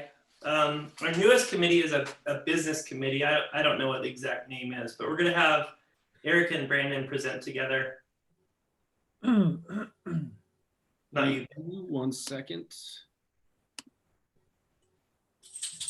Brandon came equipped with a PowerPoint. Nice. I can't help myself. He's so good at that stuff. Can you guys see that, or is it not? I can't tell if it's working or not. Not there. Oh, there it is. It's wrong screen though. Hang on 1 second. I've lost my mouse. That happens to me all the time.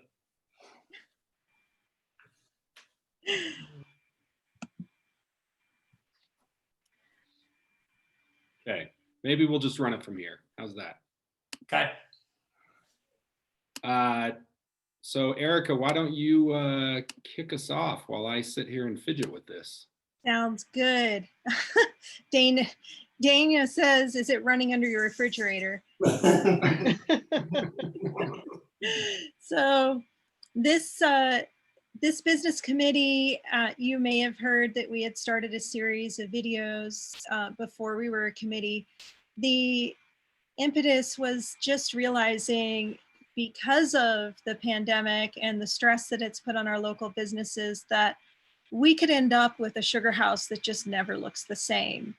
Small businesses don't have the depth of reserves to weather something like this, and anything that can be done to help them could make a difference. So amongst us, myself, Brandon, Landon, and then my husband, Steve, we all just said, hey, you know, what if we just start making videos and highlighting these businesses, getting the word out, put some marketing prowess behind them, which Brandon has.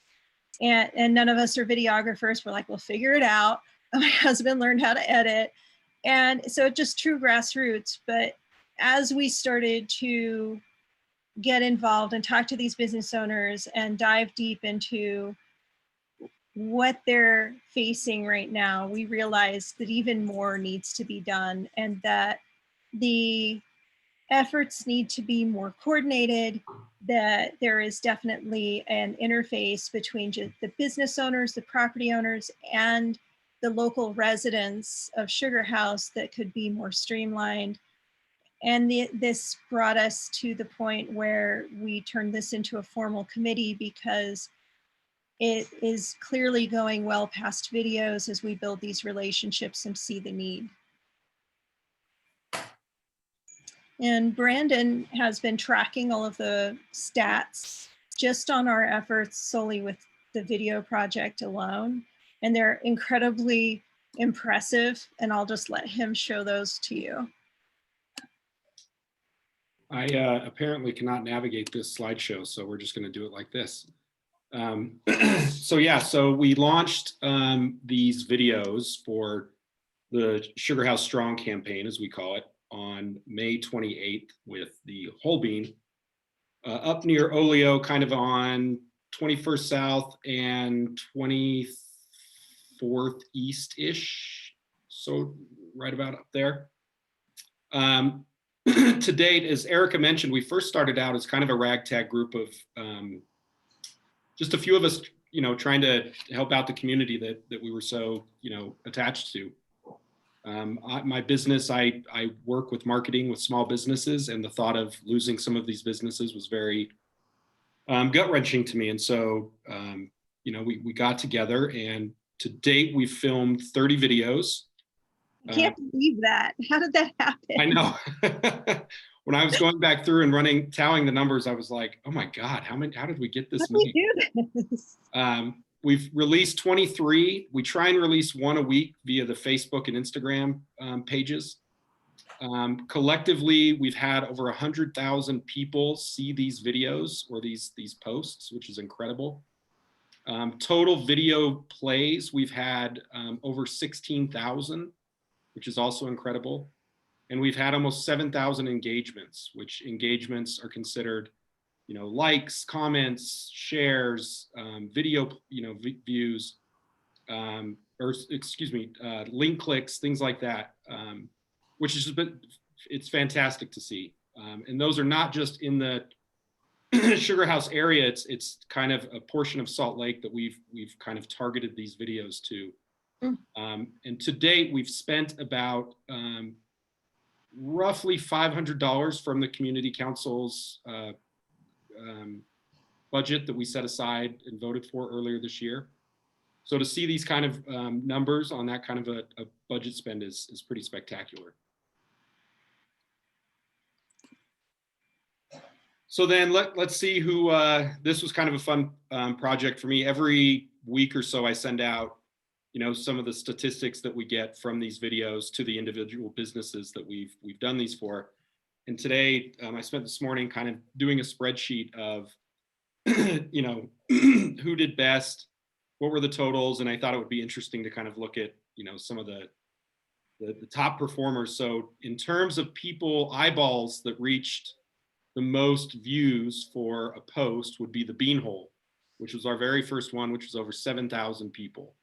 So you can imagine, as being a business owner, you know, in the community, to have an organization reach out that says, hey, we'd love to get you not only a video that tells your story, but one that will get out to over 5, 6, 7,000 people is pretty awesome. Steve and I, Erica was not there the day that we filmed So My, but Steve and I, when we filmed this one with Michael, the owner, immediately fell in love with the guy. And so I was really happy to see that in terms of most videos, views or video, you know, they call them through plays on Facebook. So My had over 1,200. And so I can't wait to go into So My maybe later this week or early next week and tell Michael that and see if he'll give me some free fried egg rolls. And then in terms of the most engagement, which is again, people kind of engaging with the post, likes, comments, shares, link clicks, things like that. One of the staples of the neighborhood, which is Sugar House Coffee, which was at over 742. So all really cool things to see, but I think we're really scratching the surface on ways that we can help out the business community within, you know, the larger community itself, which kind of brings us to the next slide, which as many of you know, and Erica, I'll let you speak to this as well. We've decided to merge with the Sugar House Chamber to form kind of a subcommittee, as Erica again alluded to. I'll speak to the goal, and then I'll let Erica kind of jump in with her thoughts. But really the goal of the merger is a more centralized, collaborative organizational model with greater transparency to the community. And the community is not just business owners, it's the residents of the community and community business owners, because, you know, as Derek can attest to, who's on the call, as Monique can attest to, Scott Little from Tizanti, who I don't know is on the call tonight, But a lot of the people that are not only part of the community council, but business owners in our community, they live here, and it's important for us to keep them as close and supported as we can. So, Eric, I don't know if you have any additional thoughts on that. Well, it is, I feel like this move is going to allow there to be a lot more energy put toward all of the sectors of our businesses. And by rolling in that chamber piece and then the relationships that we're building with these business owners and really paying attention to what they need, that is part of what we're trying to, one of our initial steps is just finding out where the biggest needs are.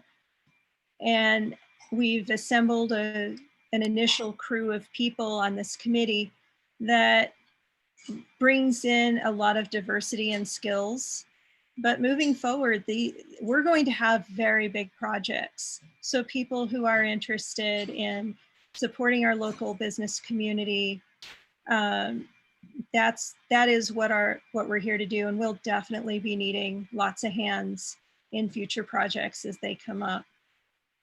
Yeah, and the formal vote with the chamber should happen in December as far as we're kind of operating under.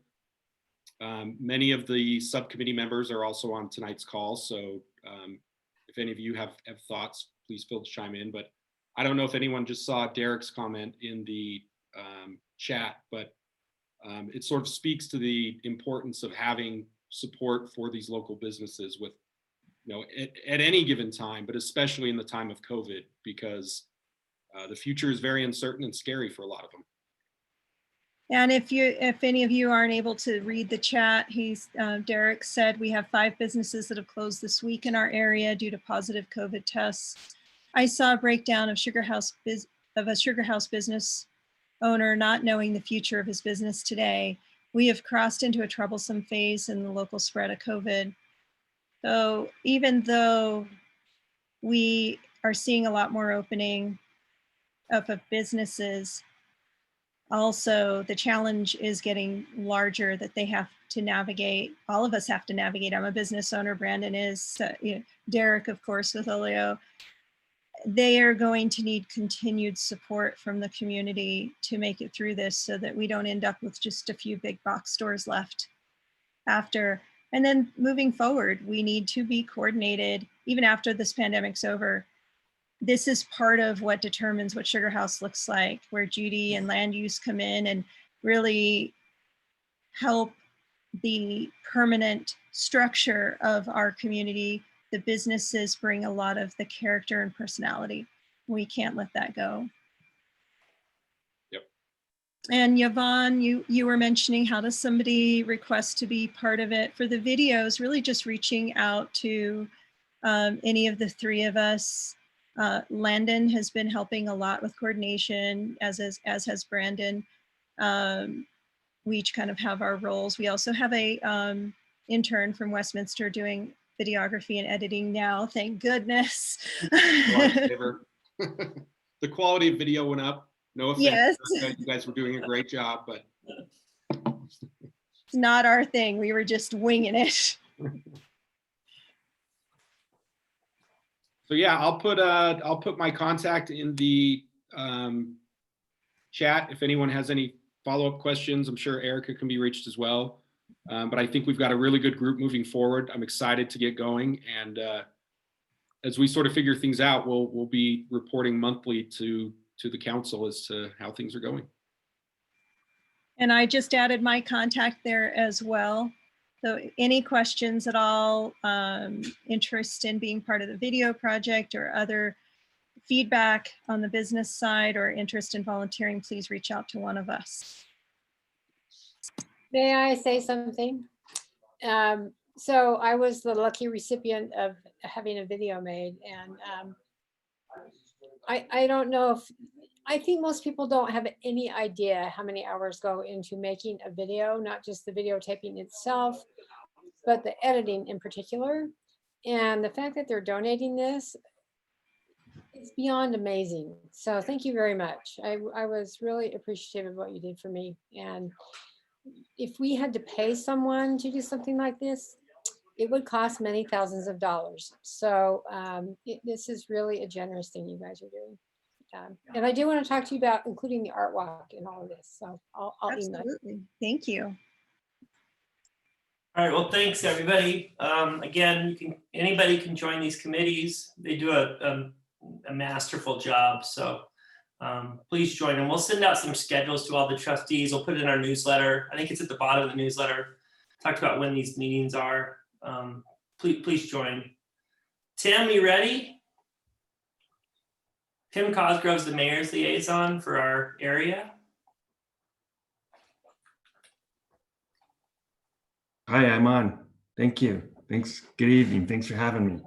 I have to say, at first, I'm so impressed with all the energy and effort, all the work that you as volunteers put into the community. And it wouldn't be the Sugar House atmosphere without you. So thank you. And I congratulate you and appreciate every bit of it. But I just want you to know. With that, one more opportunity. I'll link on to your boards, commissions, and subcommittees. Is Salt Lake City also has some volunteer subcommittees, boards, and commissions, and a lot of those terms are up for expiration right now. And if you're interested in serving on one of those for Salt Lake City, we would love to have you as well. So I'll go ahead and add that attachment to the chat if you're interested. Detective Bishop talked about a couple of things. I kind of linked onto him and put that information in the chat. November 1st, 2020, parking enforcement is resumed. So we're turning to our regular operations, and Detective Bishop talked about some of the time limited parking and the using streets for storage that's prohibited, like motorhomes and RVs, boats, trailers that are all prohibited. So I put that parking enforcement phone number in on the chat if you're interested or need more information.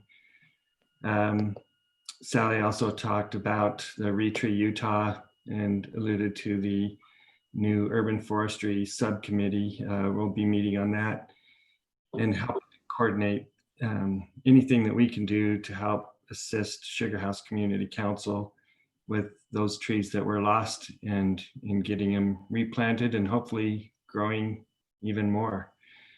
And I put that link in on the chat as well. Let's see, what else? We were talking about Tony Milner from HAND, Housing and Neighborhood Development, wanted me to pass along to you that there's grant funding available for CARES Act from the COVID-19. So that information it's available online, and I'll include this link if people are in need of housing. And Salt Lake City, and I think you probably heard that we just adopted and have a new flag. Did you hear about that? It's something a little more lighthearted with everything else that's been going on. And I'll include that in here. Any questions for me?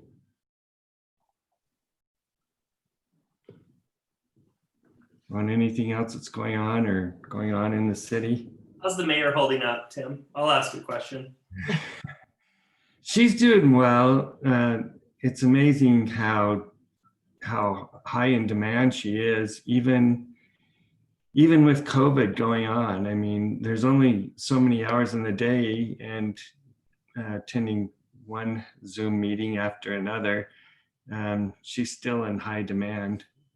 But it's she's holding up. She's strong. She's energetic and just very caring and compassionate. You know, she's worked a lot to extend and make sure that we get these masks, that everybody's wearing masks in the events and throughout Salt Lake City, so that we can prevent this and get businesses back opened and people onto living happily, normal, engaged lives. But it won't work until we all can help protect each other. Oh, I know one thing. Go ahead, Tim.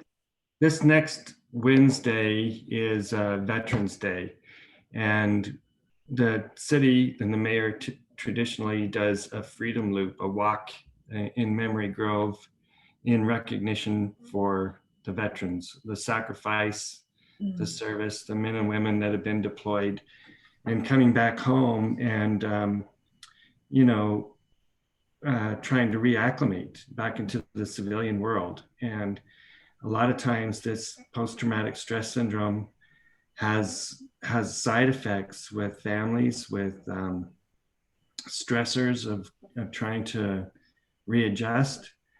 Sometimes, and very sadly, it turns into suicide. So just remember, and we're not doing the Freedom Loop walk this Wednesday because of COVID. We can't have more than 20 people together, so it doesn't make sense. But if you know of a veteran and they need help, and just recognize them and offer them your support, tell them that you appreciate their sacrifice, their service, their family's sacrifice, their family's service. And we'll have information on our website for that as well. If you want to put someone in contact with our VA services. I have a question. Go ahead, Lynn. Homeless overflow for the winter? Yeah, Salt Lake Valley Coalition to End Homelessness has been working with the city. They're supposed to have come up with a overflow shelter, a temporary overflow shelter. As of yesterday, I hadn't heard where that location was yet. St. Vincent's opened up on October 15th because we had the temperature drop, and that's working right now currently to provide evening housing for men. We still have room at the homeless resource centers for women, but it won't be too long before that's filled up. So I'm being told that they're frantically working on it and energetically working on it and coming up with a place that will help to accommodate with COVID more separate individual housing. It won't be at the Sugar House temporary shelter. That doesn't comply with COVID, so we couldn't go back there.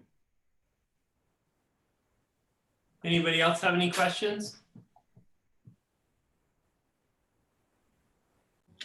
Thanks, Tim. Thanks for coming. Thank you. Thanks for having me. Let me know if I can do anything. I'll put my contact information on. Thank you. And we know you will. Thank you. Well, congratulations to Devin. Congratulations to all the holdovers, and meeting adjourned. Thanks Landon. Thanks, guys. Thanks, everybody. And hey, thanks, Landon. You're kick-ass at your role, man. You won't get enough credit. Thank you. Thanks, guys. Thanks. Thanks, everyone. Thanks, Landon. Good night, Moon.